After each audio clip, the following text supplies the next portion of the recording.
Welcome back. Celebrations have been going on across the world. A day after Bayern Munich were crowned Champions League victors after thrashing their fellow Germans Borussia Dortmund 2-1 at the Wembley Stadium on Saturday.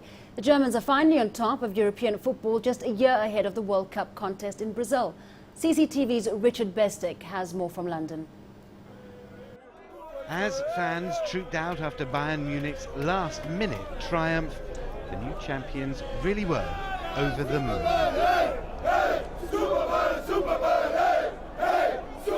It's a magnificent seventh time the European Champions League final has been held here at Wembley, the home of English football, though could only look on in wonder as the tide of football history moved Germany's way. I can't even say it. In 3 years we have lost 2 finals, and now finally we have managed it. Finally. We have fought for it so much, waited and suffered.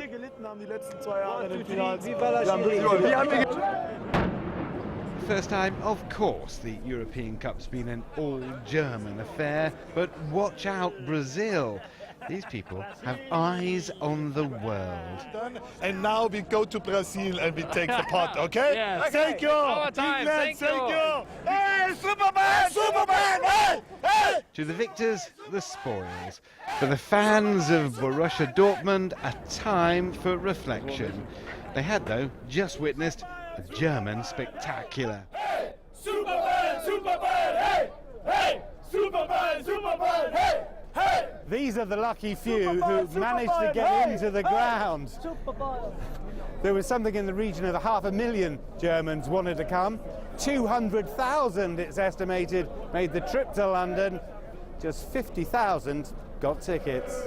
The mood was one of celebration, inevitably, with German football a world winner. Okay, so here we have it. The Germans are on top of European football. Just 1 year ahead of that World Cup contest in Brazil. A warning, the Germans are coming. And they're in top form. Richard Bestick, CCTV, Wembley. The Germans are certainly coming. Now, athletes from around the world will converge in Durban, South Africa next weekend to run up the near 87-kilometer steep incline to Pietermaritzburg for the Comrades Ultramarathon. One of the top athletes from Zimbabwe will take part in the event, but as Dan Williams reports, Stephen Mwazingi's race last year is one to forget. This is a man who has travelled a long road to get to where he is. For those that don't know, Stephen Mwazingi is an ultramarathon runner from Zimbabwe. He knows what it is like to be hungry, to be poor, but running has helped him find a new life. That's because Stephen's won the 54-mile-long Comrades, South Africa's premier ultramarathon, not just once, but 3 times. The impact that success has had on his life has been overwhelming. Comrades changed my life, you see, so I think it's so special. It made me famous and it changed my life, Comrades. And I'm recognized everywhere, even in Zimbabwe and everyone, everywhere. People, they now recognize me. For winning 3 times, I went home and honored by the president, so I was very happy. The 4th win was expected last year, but that hope was put into perspective when his wife was hospitalised on the eve of the race, and Stephen stayed up all night to be by her side. Actually, I was not likely to go to the starting point because I thought my wife was dead. When I saw her in the hospital, going to the hospital, I thought she was dead. You know, I came to the race, I came number 6, and I was shocked to finish the race because I didn't know I would finish the race because my conditions was not that 100% fine.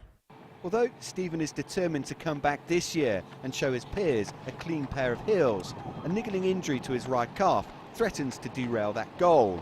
His coach, Craig Fry, believes that should Stephen win, it would be his crowning achievement. I think the previous 3 wins were fantastic, great for him, great for his life. But I think this one, number 4, if he's able to do it, it'll probably be the best one for him. You know, we're not looking at time, what he wins in. It's just a case of cross the line first. I think it'll be great for him based on, you know, his issues last year. Whatever happens here at the Comrades, Stephen plans to carry on running for some years to come. After that, his focus will be on creating the next generation of Zimbabwean long-distance runners. I'll go to the area where I grew up, where there are runners, small young boys, then teach them, train them and bring them down to Durban to run races here. Talent identification, I'm going to do that. For now, Stephen is just focused on finishing the near 87-kilometre Comrades course ahead of his rivals and adding yet another notable achievement to an already impressive ultramarathon CV. Dan Williams, CCTV News in Pietermaritzburg, South Africa. Thousands of athletes joined victims of the Boston Marathon bombings to run and walk the last mile of the race on Saturday in Boston, reclaiming the triumph of crossing the finish line. Wazir Khamsin reports. Thousands walked and ran Boston Marathon's final mile to honor bombing victims and reclaim the experience of finishing the race on Saturday morning. About 3,000 runners and bombing victims gathered in light rain to run the final mile of the world's oldest annual marathon.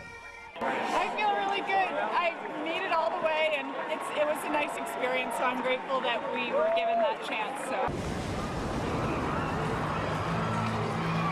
On April 15th, explosions near the finish line killed 3 people and wounded more than 260. Before the race, a moment of silence was observed for the bombing victims, and the national anthem was sung by the choir from St. Anne Parish, where 8-year-old victim Martin Richards' family worshipped.